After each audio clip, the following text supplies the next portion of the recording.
brought to you by Mastery Partners, where our mission is to equip business owners to maximize business value so they can transition their business on their terms. Our mission was born from the lessons we've learned from over 100 business transactions, which fuels our desire to share our experiences and wisdom so you can succeed. Now here's your host, CEO of Mastery Partners, Tom Bronson. Hi, this is Tom Bronson, and welcome to Maximize Business Value, a podcast for business owners who are passionate about building long-term sustainable value in their business. In this episode, I'd like to welcome our guest, Gerald McAdoo, principal at Snapshot Business Services.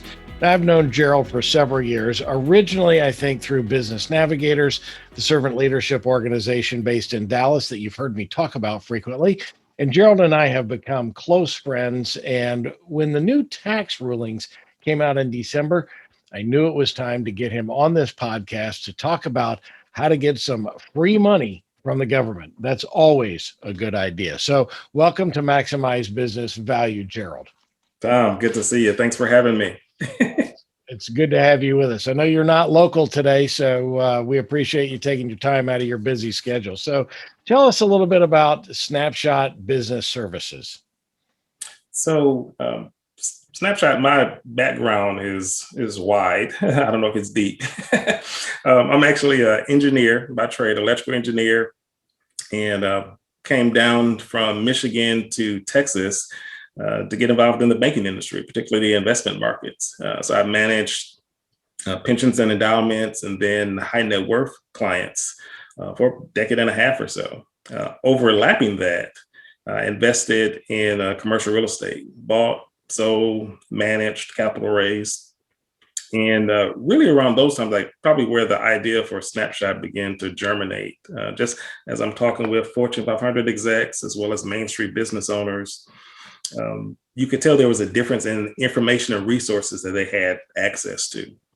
So at Snapshot, what we do is essentially help businesses improve their cash flow and their profitability. One of the first things is, one, that's for them to make a decision not to leave money on the table. That's the first thing. Number two is to find the money. Where is it? How much is available to you? And then for those executives and owners that are clients of ours, then we execute on their behalf. Excellent. So you're going to find that money that the business owners typically are already leaving on the table. So Snapshot takes a snapshot of the money that you guys left on the table and goes and collects it for you. I love that. Sure. So let's start with cash flow. Why is cash flow important for improving the value of any business? Oh, great question. Cash flow has always been important. Cash is king. When you think about it, business owners go into business to do what? To make money. So when they can free up cash flow for improving their business, for adding new people, building and establishing new markets, documenting their processes, or adding new equipment, just depending on what industry and business they're in. Cash flow is always important to growing and improving their business. Over the last year now, we've been experiencing COVID. Many businesses have been shut down for some period of time, have lost revenue through some period of time because of limitations of occupancy or whatever limitations there are for different states have put on them. They've used up a lot of their reserve cash that they had put aside for times like these. So right now, cash flow is very important for keeping the business alive and moving forward and paying employees and just keeping the business moving. And actually, just to put a pin in that, to speak a little bit about just the current state of affairs for business owners in 2020 versus 2021, again, the world has been in a state of disarray, and it has been for some period of time. Last year, 2020, as we all understand, people were not making money. It was very dangerous corporate life ending for volumes and volumes of business owners. And while that is a reality, it in no way relinquished them from paying taxes on a prior year, right? Doesn't matter how much this year sucks, paying taxes on last year, right? So, and in 2020, it started out like gangbusters because 2019 was gangbusters, and 2019 was an incredible year, as was the year before. It was a great time from a business standpoint. So business owners had to pay taxes with money they didn't have because of the explosive years before. So now as we move into 2021 and look back into 2020, now they all pay less in taxes because they made less money, but they're more tapped out than they ever would before. What they made in 2020 was so paltry compared to 2019 because the suffering was so substantial in 2020 that their savings, their resources, and everything they had access to was so tapped out. So yeah, they owe less in taxes than last year, but they also have far less money to pay those taxes. They're more tapped out. So the level of need is as great, if not more, than it was before. Too many businesses don't really think about cash flow. They manage their business based on the P&L and if they have money in the bank, right? But I go through an exercise with our clients to really analyze cash flow and understand kind of where the peaks and valleys are going to be as we look out, months ahead. And so it makes it more difficult in times like this when, like you said, 19 was big, 20 was down. 21 perhaps coming back, but you have to think about that. And I love what you said. The business owners got in business to make money, right? Well, not all of them, and as evidenced by the businesses that go bankrupt, right? But if you pay attention to the details and things like this, that's how to extract more money out of your business. So exactly how can you help business owners do that, Gerald? Oh, that's great. And just kind of continue with your point, over 100,000 businesses have closed their doors permanently due to the pandemic, and only 4.2 businesses receive emergency funds. So that's a fraction of the 30 million small businesses nationwide. And those that were able to survive were more agile, more determined, flexible, maybe even risk tolerant. But certainly they were able to make quick decisions and implement new strategies that manage their cash flow. Those are the things that we're able to bring. We're able to guide owners and executives to cash flow. We're able to help them with new strategies and really be the lifeline that they need. The way we do that is through various cost reduction and specialized tax incentive programs that help business owners put more money back into the business or their pocket. We have a wider breadth than I've seen anywhere else, and more than they can typically do on their own. We really have a platform for profitability. And I actually like the way that sounds, a platform for profitability. And we work quickly so that the dollars are available sooner as opposed to later. I guess from perspective, we are generalists as well as a specialist. We're flying at 30,000 feet, sharing perspective from a higher vantage point to identify, areas worth exploring that are immediate, one time, or recurring in cash flow. And then we're dropping down to 500 feet to execute on those areas of savings without disrupting their business or their vendor relationships. And we do that on our own dime. So perspective is key. And a quick illustration about this. We were visiting with some friends. This is several months ago. And we were all in the living room catching up and talking. And I could look outside the patio door and I could see one of the kids out there, playing in the dirt and the grass and so forth. I was out there for quite a while. And then after a while, he came in and kind of had his head down and he said, "Mom, I'm so sorry. I lost my contact lens and I can't find it." So she went out, and a couple of minutes later, she came back in and gave him his contact lens, go wash it and so forth. And he said, "Mom, how did you find in 2 minutes what I couldn't find in a half an hour?" She said, "Oh, we weren't looking for the same thing." She said, "You were looking for a contact lens. I was looking for $250. So that perspective is what we many times bring to the table because we're approaching it from a different perspective, a different vantage point. That's brilliant. You were looking for a contact. I'm looking for money. Well, you said something that's intriguing to me that, you guys are all about specialized tax incentives, and we'll get into some of the details on those things in a second, and expense reductions. But you said we do this on our own dime. I wrote it down, so that must be the gospel. We do this on our own dime. What does that mean? Well, that means the analysis, we're very good at doing this. We've been doing this for, a decade and a half or so now. So we are very good at identifying those opportunities that are actually going to pay off for the client. So we're good at analyzing what those are, identifying where they are. We do that on our own dime. We don't charge for the analysis. We don't charge for the investment. If they allow us to execute on their behalf so that they can focus on their core business, then we just share in the savings with them. We're paid for execution, if you will, as opposed to just ideas. Got it. I love that. So, and you do that so they don't have to pay you to come in here and go find that money. You basically get paid when they get paid. That's right. I mean, and here's a quick illustration that gets to give you an idea of what we're talking about. So, had a CFO who introduced us to one of his clients, who was a seasoned real estate investor. He owned about a dozen properties.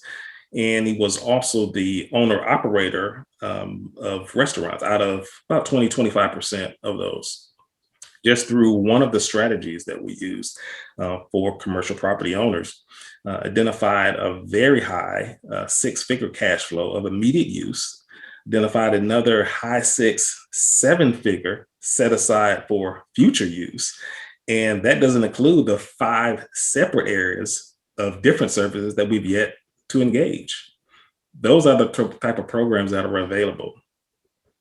Wow, that's a lot. I mean, that's a lot to digest, right? So, well, and it's absolutely a lot. And again, for Main Street business owners, it is. But here's an example of a conversation I had several years ago.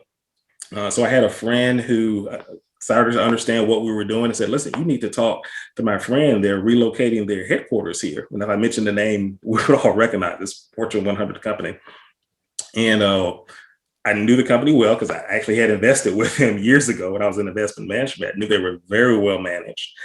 So I took it. I had an idea how the meeting would go, but I took it anyway. I'm not going to turn down that meeting. And so I sat down, we had a conversation, identified several areas of savings. And I said, well, listen, what do you think of that? And he said, well, Drew, you mentioned energy. He said, I actually have someone in our California office that does nothing but look at energy and procurement for all our properties. He's talking to suppliers all day long. We kind of have that part taken care of. He said, you mentioned energy management. He said, we actually look at not just reducing our energy use and what we're paying per kilowatt hour, for instance, but we have someone that is actually looking at how to reduce our consumption. Should we convert from fluorescent to LED lighting and so forth? Is that, we have an internal team that looks at all the properties that we own, not just across the country, but across the world, to make sure we're taking advantage of all the property tax incentives and that they're managed appropriately.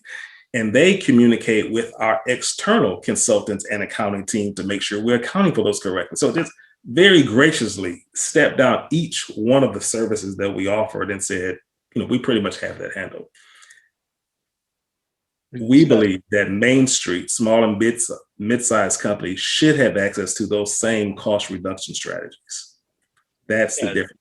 So I'm sitting here thinking, I'm a small business owner. I've got $1 million business, and I'll just have my property tax guy be working on that stuff. I'll have my expense reduction guy will be doing the analysis on the LED lights and all that. No, those things are not available typically for small businesses, and it's very time consuming for them to go find that. So what you're saying is you take that stuff that's already that these big Fortune 1000, Fortune 100 companies are doing, and you're bringing that right down for small business owners. That's exactly right. That's exactly right. So how would they know if they would even qualify for these types of incentives? Oh, good. So we talk to executives all the time who are tasked with the maintenance and the growth of a division or company. And as a whole, they aren't given the tools or the direction they need to do it. God forbid they make a suggestion that doesn't go the right way, right? Which is the possibility for virtually any effort. So then what? So we developed a program specifically for executives that explodes the bottom line without any of the inherent risks, so they can actually achieve the goal, but do so with confidence. So imagine the 16 years of doing this, our resource team has developed some proprietary software and tools to help them with that. So very quickly, in 15 minutes, we can identify what are some potential areas of savings, how much they qualify for. That 15-minute meeting, that investment will often result in six figures. Wow, 15 minutes for six figures. You're better than Geico. I like that. I'm going to use that. See, that's right. So, look, many business owners might be skeptical because they say, "Hey, look, I've already got a CPA, and shouldn't my CPA be looking for these things?" So, how would you answer that objection that a CPA should already be finding these kinds of things for business owners? So, CPAs, with all the ever-changing tax laws every year, they don't have the resources to take on these specialized incentive programs that we do. And we actually work with the tax professional to help them get these programs implemented for their clients. We work with many CPAs across the country and helping them with them. But you're right, sometimes from a client, when they hear tax, they assume their CPA is or should be handling it for them. So they think that we're a competitor with them. And we're not, absolutely not. We're not a competitor. We work side by side with them. We do all the work, but they still have to file the forms. We are not accountants or CPAs. Our firm is generally more engineers and project managers and things like that are capable of securing these programs. But again, the CPA has to sign off on them and file them in the end. So no, we're not a threat. We're actually a benefit to the CPA because we have the resources to facilitate these programs. In fact, those who recognize the width and the breadth of what we're able to offer begin to use us, work with us as a client retention, and then yes, even a client acquisition program. We're not competitors. We actually help them so that they can actually help their clients. And here's it. So a couple of weeks ago, I'll give you a real example again. Had a friend and a business partner who referred one of their clients. It was a restaurant owner who then heard tax and said, "Well, listen, talk to my CPA. He's been with me for years.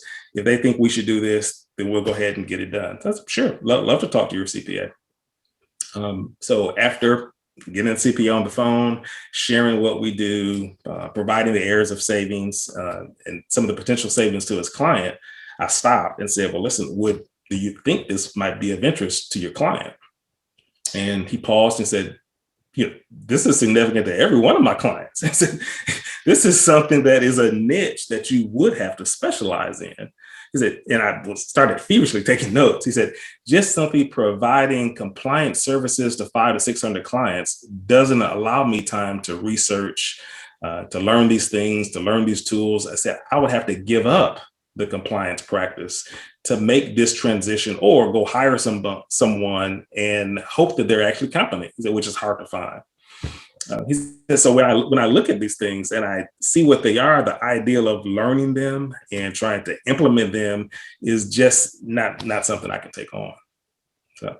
Yeah, but I could see how a CPA might at first blush think that you'd be competitive with them, but you work very closely with the CPAs typically, I'm guessing.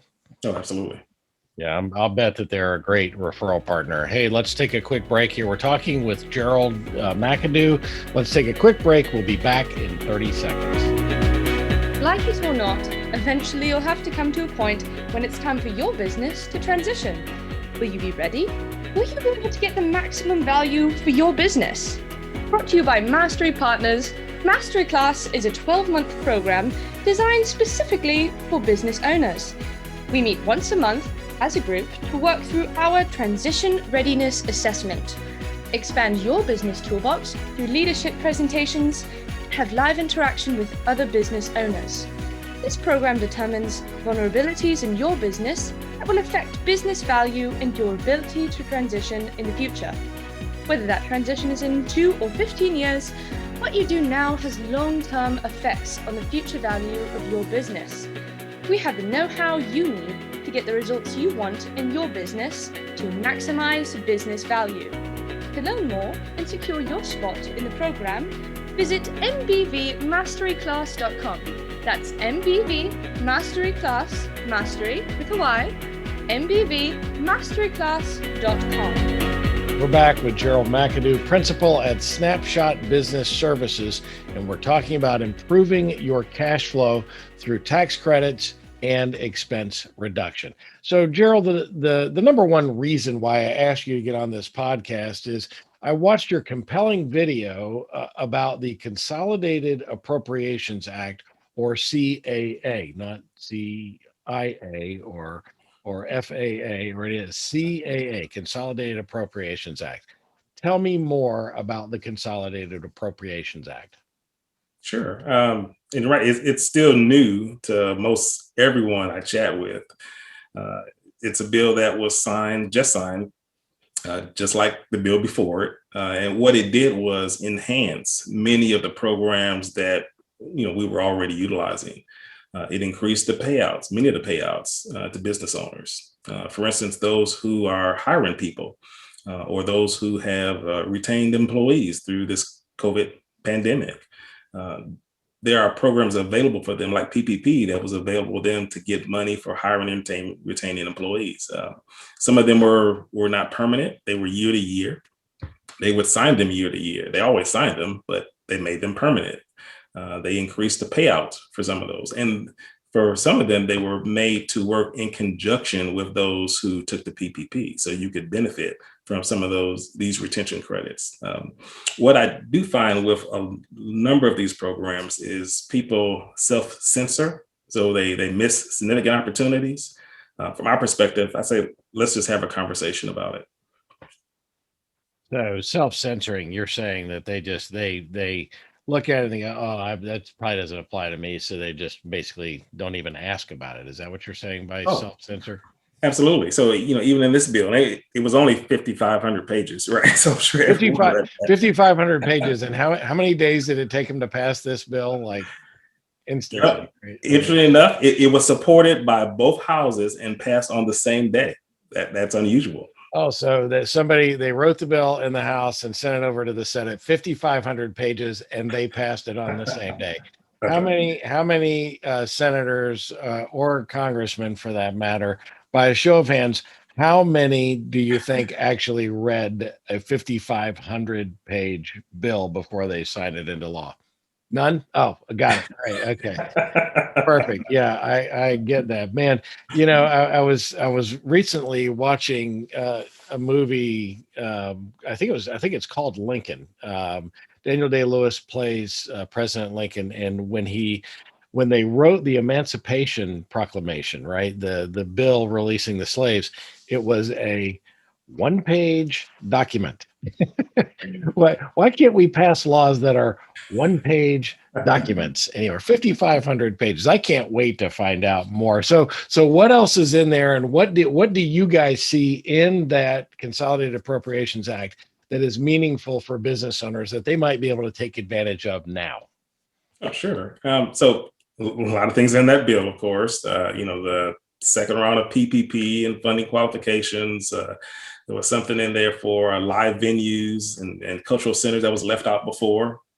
There was a farm credit issue in there. There was surprise medical billing, tax extenders, EIDL. But there were three areas for us that stood out for our clients and potential clients. Is one, again, program that's been out there for a while, is related to hiring new employees. It's called Work Opportunity Tax Credits. I call it WOTC. You may have heard of it. Yeah. Just a real quick review. It's a federal government program. It's incentivizing businesses to hire what they refer to as disadvantaged categories. They've been doing this for decades. Some of those disadvantaged categories, the first one was actually related to a veteran. So this actually started back in World War II, and it incentivized employers to hire veterans. Anyway, they quickly added those who had served time. So for years, it stood as the Veterans and Ex-Felons Tax Credit. Over the past decade, and especially over the last 5 years, they've added lots of other categories to this. Things like someone who is coming off of long-term unemployment. A lot of people fall into this category now due to COVID. Maybe where they live, they call them empowerment zones. Could be anyone or anyone who lives with this potential candidate that's on some sort of government assistance program like SNAP, some youth work program. So just depending on the types of positions you have, and some of those things, you may have some turnover, and you may have some of those people coming through. And with our system, what we do is create a portal for you to capture these tax incentives for them. There's another. There's so many areas. Keep going. I don't mean to interrupt. One of the other that also falls into this area of disaster retention credit and tax incentives. There's a second area. If you have operations in any of these states, actually 282 counties nationwide, you're eligible for a disaster retention credit, up to $2,400 per employee. They add new counties to this every year. Let me see if I can give you an idea. Just real quickly, some of the new areas. This isn't all of them. So they added California for wildfires, Florida, Hurricane Sally, Michigan, severe storms and flooding, Tennessee, severe storms, tornadoes, straight line winds, flooding, Utah, earthquakes and aftershocks. They add on these things every year. But if you have operations in 2018 and 19 in any of these 282 counties, we can get up to $2,400 in a federal tax credit, dollar for dollar offset against taxable income. There was the one section of this just related to the employee retention tax credit. This had to do and started with the CARES Act. So, if you're familiar with PPP, I'm sure everyone is, the Paychecks Protection Program. This was a loan incentivized program to help people on payroll. Another program, the Employee Retention Credit, that was a tax credit to incentivize businesses to keep people on payroll. However, most business owners, I will tell you, that we spoke with had never heard of it. It didn't get a lot of media attention. So if you took PP, you actually couldn't take ERC anyway. It was either one or the other. But now with the new legislation that came out just a few weeks back, that has changed. And now they're allowing for business owners who accepted PPP to go ahead and take ERC in 2020. So it's tremendous opportunities for some of these programs. That's just a few to name. Good Lord, that is just a lot of things. Now you mentioned in there, of course, PPP. Is the PPP just a second round of funding on the same program, or is it different? It did include some new areas, again, like cultural events and some live venues that were left out of the other, and some of the eligibility requirements have changed with some of those. That's something that directly the bankers and the CPAs are over. That's not something we get involved in, but yes, absolutely. Yeah, I knew that you guys really don't do PPP stuff, that's really kind of through the banks and through the SBA and all of that kind of thing. But so what is the best way for business owners to take advantage of this stuff? Do these things are they additive? Are they, kind of, one on top of the other? What's the best way to take advantage of this stuff? Oh, that's a great point, actually. Yes, they can be stacked, and you want to be able to do that. So for most companies, that receive PPP, it covered 6 to 8 weeks worth of payroll costs, not total business costs, not the total loss to the business, but payroll costs, 6 to 8 weeks. The problem is business owners had to cover the entire year of 2020. Now this new round of PPP that's coming out, I have to question, is it truly going to be the end all be all that everyone's hoping for? What we're talking about, and you're right, the key on that for listeners to understand is we're talking about stacking. For employers that are hiring and bringing new people in, they can take advantage of that WOTC program. That's somewhere between $900 and $9,600 for every qualifying new hire. We average $2,400 across all industries. If the companies are doing work that is technical in nature, they can qualify under Section 41 tax credits related to the R&D tax credit.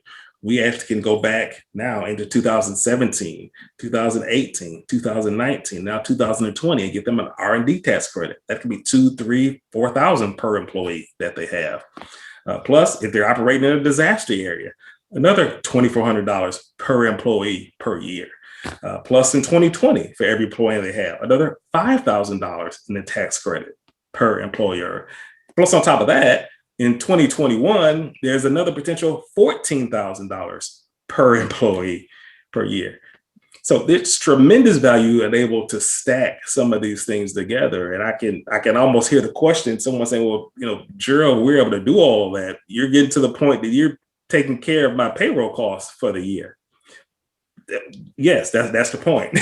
And by the way, if that's not enough, if you still would like to participate in round 2 of the PPP, you can go back and get that as well. So I'm not using this to open conversations, but how would you like to say, hey Tom, or Gerald in my case, how would you like it if I took care of your payroll costs this year? Again, not a pitch, but that's in essence what we're doing. So on every call with virtually every business owner, these things now apply to 99% of the businesses that need money. And guess what? We can provide it. So I'm actually getting that level of excitement because of what we're seeing, that we're actually able to guide them and what we're actually experiencing. Most of what we see and hear now is still just the second round of PPP. Yeah, that's all the news is the second round of PPP. I mean, I didn't know all of these other things existed, and the fact that you can kind of stack them all together. It's not an either or proposition. And I'm a pretty educated guy when it comes to this kind of stuff. You've really opened my eyes to a lot of new opportunities for business owners to improve their long-term value by doing this. Well, let's wrap up our business questions by asking you a really important question, and that is, this podcast is all about maximizing business value. What is the one most important thing you recommend business owners do to build value in their business? Probably bringing out the engineering side of me is probably to document your processes. Understand what where your constraints are and identify those and strategies to start to move towards those, just as we are doing here in cash flow. But to really document them and begin to adjust in there, things you may have done last year that just don't make sense to do now. We started this conversation with cash flow. Many of the things that I'm talking about here don't take as long as you think, but it takes a change of perspective. So let's have a conversation and talk about it. I think that's great. I love documenting processes. That is, to me, one of the biggest impactors to long-term business value is having well-documented, easy to follow processes that anybody can pick up and run with. It makes the business more transferable, which makes it more valuable, and it helps you improve every facet of the business. So I'm glad your inner engineer came out, in that answer. So that our listeners always listen though for the bonus question, and you can't get out of here that easy. This is a lot of good business information, a lot of great information about things that people don't know about and I didn't know about. But the most important question of the day, is our bonus question. Our listeners listen all the way to this point to find out what personality trait has gotten you into the most trouble through the years. Well, this probably won't surprise you. It's overthinking. I remember, and I can't remember now if it was before or after graduate school, but I remember being at a table and, the guy next to me was trying to sell me something. I can't remember what it was. And he was asking me a question, but what he said, Gerald, you're the kind of guy that doesn't want to leave his house to head downtown without first knowing that all the lights are going to be green. Yeah, what's wrong with that? Exactly. Right. But take it to the extreme. It gets into overthinking, overanalyzing, and procrastination, and not moving. And what I have learned, and what I have to continue to learn, is you actually can and only steer a moving car. So to get moving, to take action, to take massive action, and then to learn and adjust your path. So that would be mine. I love that. I love that. By the way, I don't know if you know this, and it's a trivia question, and I'll bet more cities are like this. And I learned this when I was 16 years old, and I was in Phoenix, Arizona. if you're going through town in Phoenix, Arizona, and you drive the speed limit, every light will be green. I don't know how in the world they engineered that, but in all directions. If you start in one direction, you may be at a light when you first get there, but when it turns green and you go exactly the speed limit, you will hit every light green going all the way through town. So perhaps, Gerald, maybe you just need to move to Phoenix. It sounds like my kind of town. Exactly. Stupid trivia thing. I'm sure there are other cities that do that kind of thing, but stupid little trivia things that you pick up along the way. I made the mistake of asking my family, hey, this is what I asked my podcast guest, what's the thing that gets them into the most trouble, or what's the personality trait? And they just started ticking off one thing after the next. I'm like, wait a minute, it's one thing. I need one thing, people. So, well, I wanted to give you an honest answer as well. I did the same thing. I asked my wife in front of my kids, and they started listing things as well. I said, hey, this he said business, not personal. So, hey, I'm taking this kind of personal here. Hold on. So, I get it. Hey, look, how can our listeners and viewers get in touch with you? Sure. They can, our website, snapshotbusinessservices.com, and schedule 15 minutes with us. My email address is gerald@snapshotbusinessservices.com. And my direct number is 214-325-1527. And certainly they can connect with me on LinkedIn. I'm often posting and drawing attention to those things, of current interest. You do a great job of educating folks, and that's what I love about it. Those videos you're doing on LinkedIn, I love that.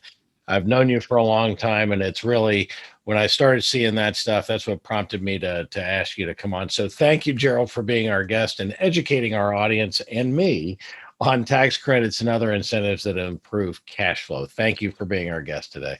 Thanks for having me, Tom. So you can find Gerald McAdoo at snapshotbusinessservices.com. Of course, you can find him on LinkedIn. And as always, if you're looking for Gerald, reach out to me. I will be happy to make a warm introduction to him. This is the Maximize Business Value podcast, where we give practical advice to business owners on how to build long-term sustainable value in your business. Be sure to tune in each week and follow us wherever you found this podcast. Be sure to comment, because we love your comments and we respond to all of them. So until next time, I'm Tom Bronson, reminding you to reduce your expenses and take advantage of all the available tax incentives while you maximize business value. Thank you for tuning into the Maximize Business Value podcast with Tom Bronson. This podcast is brought to you by Mastery Partners, where our mission is to equip business owners to maximize business value so they can transition on their terms. Learn more on how to build long-term sustainable business value and get free value-building tools by visiting our website, www.masterypartners.com. That's master with a Y, masterypartners.com. Check it out.